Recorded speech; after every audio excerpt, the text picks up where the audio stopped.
IAS institute నిర్వహిస్తున్న all India scholarship exam pass అవ్వండి. 2 years ఫీజులో 50% మాత్రమే పే చేయండి. ఆట ఎక్కడైనా గేమ్ చేంజర్ ఆయనే. ప్రసంగాలతో పిచ్చెక్కిస్తారు, మాటలతో మాయ చేస్తారు, చెప్పింది చెప్పినట్టుగా చేస్తాడు, చేపిస్తాడు. అతడు ఎవరో కాదు, AP deputy CM Pawan Kalyan.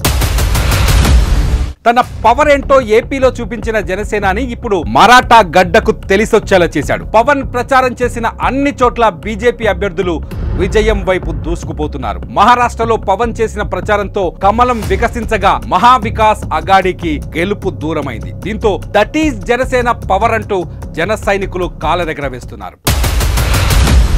మహారాష్ట్రలో వెలువడిన ఫలితాల్లో అధికారంలో ఉన్న భారతీయ జనతా పార్టీ నేతృత్వంలోని మహాయుతికి తిరుగు లేకుండా పోయింది.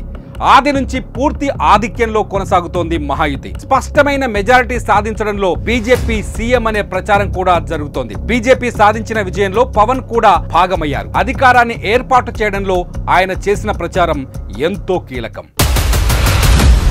మహాయుతి కూటమి తరఫున ప్రచారంతో హోరెత్తించి ఆయా నియోజకవర్గాలతో పాటు ఇతర ప్రాంతాల్లో కూడా ట్రెండ్స్ తారుమారయ్యేలా చేశారు పవన్ కళ్యాణ్.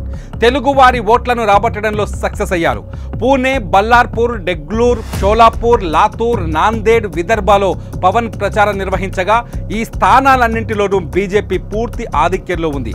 పూణే, బల్లార్పూర్, షోలాపూర్లో బీజేపీ కూటమి అభ్యర్థులు ముందంజలో ఉన్నారు. డెత్లూర్, లాతూర్లలో మాత్రం ఒకంత హోరాహోరీ పోరు కొనసాగుతోంది. మొత్తం మీద జనసేన అధినేత పవన్ కళ్యాణ్ ప్రచారం చేసిన ప్రాంతాల్లో ఎక్కువ స్థానాల్లో బీజేపీ అభ్యర్థులు ఆధిక్యంలో కొనసాగడం విశేషం. పవన్ ప్రచారంతో మహాయుతి కూటమికి బాగా కలిసొచ్చింది. పవన్ ప్రచారం నిర్వహించిన సమయంలో ఆయన ర్యాలీలకు జనాలు భారీ ఎత్తున హాజరయ్యారు. ప్రాంగణాలన్నీ చప్పట్లు, విజువల్స్తో మారుమోగాయి. ప్రచారంలో ముమ్మరంగా పాల్గొన్న పవన్ కళ్యాణ్ అక్కడి తెలుగు ఓటర్లను ఆకట్టుకునే ప్రయత్నం చేశారు.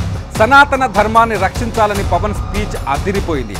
పవన్ ప్రసంగాలు అన్నీ ఒకెత్తైతే మరాఠా గడ్డ నుంచి ఓవైసీకి పవన్ ఇచ్చిన వార్నింగ్ మహారాష్ట్ర ఎన్నికల్లో ప్రచారానికే హైలైట్. మహారాష్ట్ర ఎన్నికల్లో పవన్ పవర్ చూసిన బీజేపీ సౌత్ ఇండియాలో బ్రహ్మాస్త్రం దొరికింది అని, ఆయన భవిష్యత్తులో గేమ్ చేంజర్ అని ఉపయోగించుకునే అవకాశం లేకపోలేదని రాజకీయ విశ్లేషకులు చెబుతున్నారు. ఉత్తరాదిలో బలంగా ఉన్న బీజేపీ దక్షిణాదిలో పాగా వేయడానికి చేస్తున్న ప్రయత్నాలకు ఇకపై పవన్ కళ్యాణ్ కీలకంగా మారనున్నారని రాజకీయ వర్గాల్లో టాక్. దీంతో మరోసారి talk of the national politician గా మారిపోయారు పవన్ కళ్యాణ్.